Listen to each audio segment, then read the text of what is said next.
தஞ்சை மாவட்டம் கும்பகோணம் அருகேயுள்ள சுந்தரம் பெருமாள் கோவில் ரயில் பாதை அருகே துண்டு துண்டாக வெட்டப்பட்ட நிலையில் ஒரு பெண்ணின் சடலம் கண்டெடுக்கப்பட்டது. சம்பவ இடத்திற்கு வந்த காவல்துறையினர் சடலத்தை கைப்பற்றி விசாரணை நடத்தி வருகின்றனர். தற்கொலையா அல்லது கொலையா என்ற கோணத்தில் விசாரித்து வருகின்றனர். தஞ்சை மாவட்டம் கும்பகோணத்தில் உள்ள செல்போன் கடையிலிருந்து 50 செல்போன்கள் கொள்ளையடிக்கப்பட்டுள்ளன. கடையில் இருந்த சிசிடிவி கேமராவில் ஒருவர் வந்து செல்போன்களை திருடும் காட்சிகள் பதிவாகியுள்ளன. சிசிடிவி கேமராவை கைப்பற்றி காவல்துறையினர் ஆய்வு செய்து வருகின்றனர். சுமார் 2 லட்சம் ரூபாய் மதிப்பிலான செல்போன்கள் திருடப்பட்டுள்ளன.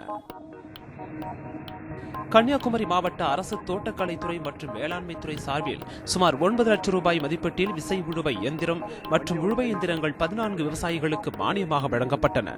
மாவட்ட ஆட்சியர் சஜன் சிங் ஜவான் விவசாயிகளுக்கு இயந்திரங்களை வழங்கினார். கன்னியாகுமரி மாவட்டம் ராஜாக்கமங்கலம் அருகே உள்ள எறும்புக்காடு பகுதியில் கொள்ளையடிக்க முயன்ற திருடனை அப்பகுதி மக்கள் பிடித்து காவல்துறையிடம் ஒப்படைத்தனர். 2 குழந்தைகளுடன் தனியாக வசித்து வரும் பானுமதியின் வீட்டில் கிறிஸ்டோபர் என்பவர் கொள்ளையடிக்க முயன்றுள்ளார். பானுமதியின் அலறல் சத்தம் கேட்டு வந்த அக்கம் பக்கத்தினர் திருடனை பிடித்து காவல் நிலையத்தில் ஒப்படைத்தனர். சேலம் பெரியார் பல்கலைக்கழக வளாகத்தில் 50 கோடி ரூபாய் மதிப்பீட்டில் வகுப்பறைகள் மற்றும் ஆய்வகங்களுக்கான கட்டுமான பணிகள் நடைபெற்று வருவதாக துணைவேந்தர் சுவாமிநாதன் தெரிவித்துள்ளார். பல்கலைக்கழக துறைகளின் விரிவாக்கத்தினால் ஆய்வகங்கள், வகுப்பறைகள் ஆகியவற்றின் தேவை அதிகரித்துள்ளது. இதனையடுத்து கட்டுமான பணிகள் தொடங்கப்பட்டுள்ளன.